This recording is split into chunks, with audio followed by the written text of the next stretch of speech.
Hello guys, bersama saya lagi dalam Alright Nopo Channel. Gempak dan panas sahabat-sahabat semua.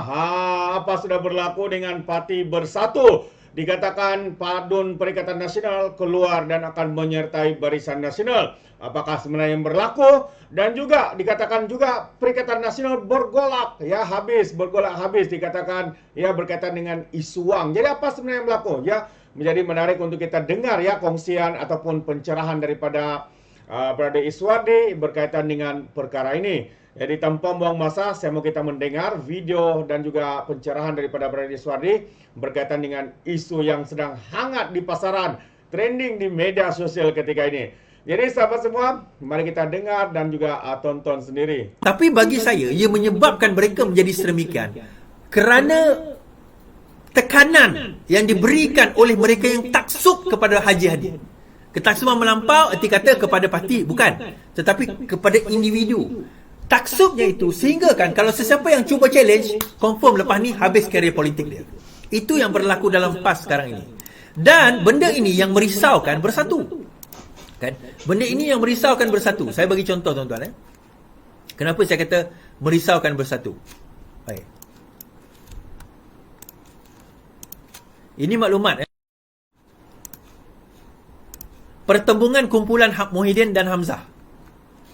Biarpun pemilihan Parti Peribumi Malaysia akan diadakan tahun depan, namun kehangatan bahangnya terasa apabila timbul dakwaan wujud perang dingin antara Presiden Tan Sri Muhyiddin dan Susah Agong Datuk Seri Hamzah Zainuddin, mantan Ahli Majlis Pimpinan Bersatu. Mantan MPT Bersatu Muhammad Faiz Zaman ketika dihubungi berkata, baik, dia ada berita penuh lah, saya tak payah cerita ni. Tuan-tuan, kem sekarang ni pecah kepada dua, ketiga. Satu kem Muhyiddin Yassin, satu kem Hamzah Zainuddin, satu lagi kem Azmin Ali. Nah, kem Azmin Ali sekarang ini, allegiance dia ataupun kesetiaan dia masih lagi memilih di antara keduanya. Kita tahu Azmin Ali punya permainan bagaimana, dan dia belajar bagaimana dahulu dia hampir dikalahkan oleh Rafizi dalam pemilihan yang lepas, dalam pemilihan Parti Keadilan yang lepas. Jadi kali ini dia mengambil langkah berhati-hati untuk tidak menonjol terlebih dahulu. Dia akan masuk dan swing last minute. Tahun depan pemilihan Bersatu. Sekarang ini ura-ura mengatakan perlu diangkat Hamzah Zainuddin sebagai Perdana Menteri, Presiden, dan bagi menggantikan Muhyiddin Yassin. Muhyiddin Yassin dilihat sebagai seorang yang lemah. Lemahnya bagaimana tuan-tuan? Bukan sekadar lemahnya dalam pilihan raya yang lepas, banyak kerusi dia kalah, tetapi lemahnya juga apabila dalam mengatur hubungan dengan PAS. Hubungan dengan PAS dia tak berjaya atur. Bersatu, dana paling banyak adalah daripada Bersatu. Jentera paling ramai daripada PAS, tetapi dana itu datang daripada Bersatu. Namun begitu, dengan dana itu mereka tak berjaya nak kontrol PAS. Akhirnya PAS yang kontrol mereka. Di Kelantan satu exco, di Terengganu satu exco, di Kedah satu exco. Kelantan tak ada exco kot. Maksudnya daripada segi jumlah exco sendiri pun Bersatu tak ada kekuatan untuk nak negotiate. PAS ambil semua. Di situ kita dapat lihat bagaimana sekarang ini ada sebilangan daripada golongan Hamzah Zainuddin, geng-geng camp tu mengatakan bahawa perlu kita take over. Perlu kita ambil alih untuk kita nak memastikan bahawa parti kita ini lebih relevan. Walaupun benda itu tidak digemari, tetapi itu yang berlaku dan berkemungkinan besar. Kita kena ingat tuan-tuan, dana sekarang ini banyaknya pada Hamzah. Dana tu banyak pada Hamzah. Dan orang kata siapa nama dia? Azmin Ali, dia mengikori rapat last minute, nanti dia akan pilih kem mana dia akan pergi. Tetapi dia sedang mengikori rapat, dia nak melihat kem mana yang dia boleh bergantung dan berpaut untuk memastikan kelangsungan politik dia. Dan perkara ini tu juga tuan-tuan, yang ini maklumat kita dapat juga. Perkara ini, perpecahan ini, ada beberapa adun PN akan bersama dengan Barisan Nasional menurut Zahid Hamidi. Kan? Bukannya sebaliknya. Bukannya bahawa adun BN yang akan lompat kepada PN, tak. Sebaliknya maklumat mengatakan adun Perikatan Nasional yang dikatakan akan melompat kepada Barisan Nasional. Dan juga kerajaan perpaduan sekarang ini. Kita kena ingat kedudukan di Pahang sekarang ini adalah 17 Perikatan Nasional, 16 Barisan Nasional sebab kematian seorang ahli Dewan Negeri. Kemudian 8 Pakatan Harapan. Kalau sekiranya kalah pun pelangai, 18, 16, tetapi masih ada 8. So daripada situ 18 orang ini atau 17 orang ini daripada Perikatan Nasional, sekarang ini ada ura-ura rundingan sedang dilakukan bagi mereka melompat. Ingat di Pahang belum ada akta anti lompat parti. Jadi tidak ada masalah untuk mereka nak melompat. Kan? Walaupun demikian kita kata sekarang ini hubungan itu semakin renggang di antara mereka berdua. Saya pernah bawa perkara ini sejak tahun lepas. Kan? Mereka masih melihat bahawa Muhyiddin Yassin itu tidak mempunyai ciri-ciri kepimpinan seperti mana yang mereka nak kehendaki. Pembangkang sekarang ini dilihat terlalu lemah, tuan-tuan. Bayangkan, hari itu kan yang buat 16 September tu kan berhimpun dekat depan Sogo. Tidak ada seorang pemimpin pun daripada Perikatan Nasional yang turun. Yang ada dia punya TikTokers je. Pemimpin pun tak ada. Yang tertinggi lah. Mungkin ada lah yang cikai-cikai itu adalah. Yang tertinggi tak ada. Jadi daripada situ kita nampak perpecahan itu akan berlaku. Perpecahan itu sudah berlaku dan sekarang ini dalam peringkat yang membusuk dan memburuk kita kata. Ditambah pula dengan fitnah-fitnah yang dibawa oleh ustaz-ustaz PAS. Hari itu Ahmad Dusuki telah disaman oleh Fahmi Fadzil. Kan Ahmad Dusuki telah disaman oleh Fahmi Fadzil, di samping Papa Gomo pun disaman, tetapi disaman. Kita baca.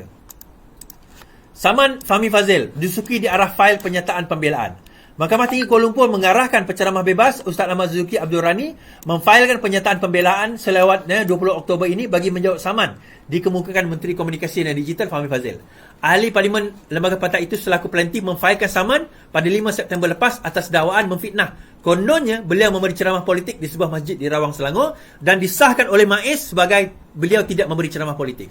Peguam Ashrif Ali Syatik Alivi yang mewakili Fahmi berkata, Mahkamah turut mengarahkan pelantik memfailkan jawapan kepada pembelaan tersebut sebelum atau pada 17 November ini dan menetapkan 27 November untuk pengurusan kes selanjutnya.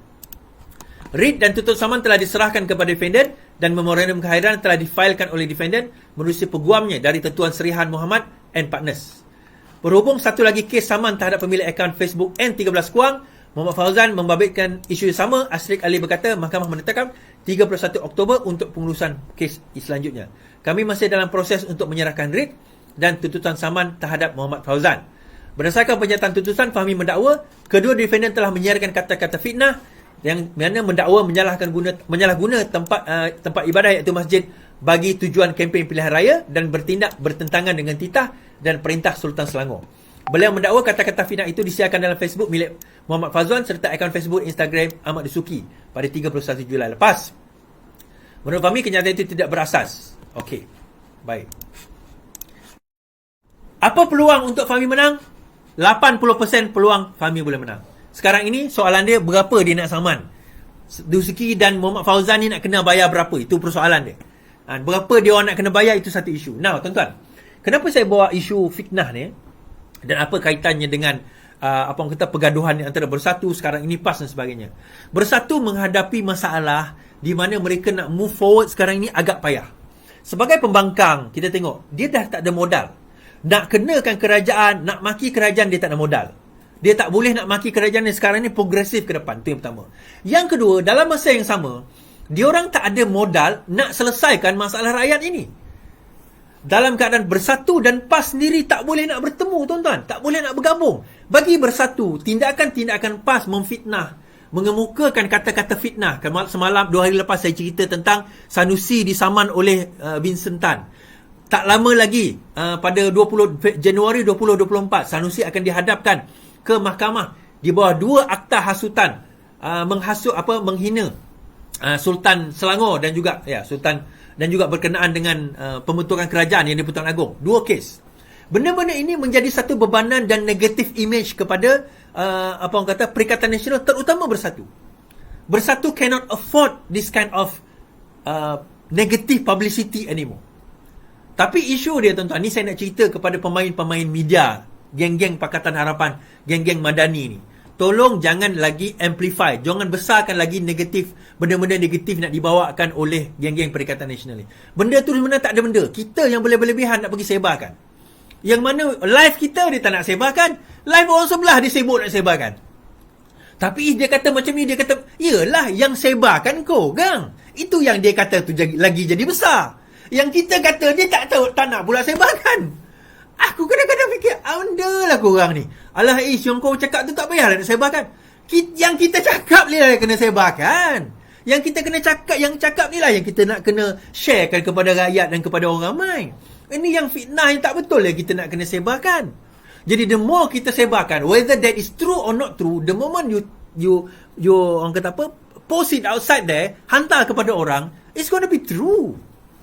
So kita kena buat, belajar. Ini jelah, mungkin you all baru jadi cyber trooper geng Pakatan Harapan dan Kerajaan Perpaduan. Minta maaf lah saya nak kata, you have to learn, kena belajar apa itu blackout media. Macam mana kita nak buat blackout media, macam mana kita nak buat gerakan, macam mana kita nak buat satu move supaya kita nampak ke depan dan bukan kita mendepankan musuh kita. Ini banyak di-share dalam grup. Oh, ini PN cakap macam ni, orang ni cakap macam ni. Saya tengok, oh orang ni cakap macam ni dekat Facebook. Saya tengok like pun 30. Yang tu tak payahlah. Tak payahlah kita nak share. Dia cakap macam tu. Tak payahlah kau pergi report dengan polis, report SPRM. Tak payah sebarkan. Tak payah letak dalam grup pun. Kau pergi sebar, pergi report. Tak perlu kita sebarkan dalam grup. Buang masa, terbaik sahabat semua. Itu dia satu pencerahan dan juga update ya terkini daripada Brother Iswardi. Pertama tadi ya berkaitan dengan Adun Pen yang dikatakan keluar ya, dan juga akan menyertai Barisan Nasional. Dan juga Perikatan Nasional yang sudah bergolak kerana adanya dua kuasa, Hamzah Zainuddin dengan Muhyiddin Yassin. Dan perkara terakhir juga berkaitan dengan saman fitnah daripada Fahmi Fazil ya kepada Sanusi dan juga Dusuki yang membuat fitnah terhadap beliau. Kononnya ya YB Fahmi membuat ceramah politik di masjid. Tapi hakikatnya sahabat semua ya telah mendisahkan sendiri oleh Majelis Agama Selangor bahawa semua itu tidak benar dan sebaliknya. Jadi terima kasih, sampai di sini saja. Izinkan saya untuk mengundurkan diri. Dan seperti biasa, peribahasa mengatakan, tapapun cangkap, 2 ton keinginan. Dalam bahasa Melayunya, tepuk dada, tanya selera. Sekian saja daripada Orang Indonesia Channel. Saya kita berjumpa lagi. Bye-bye.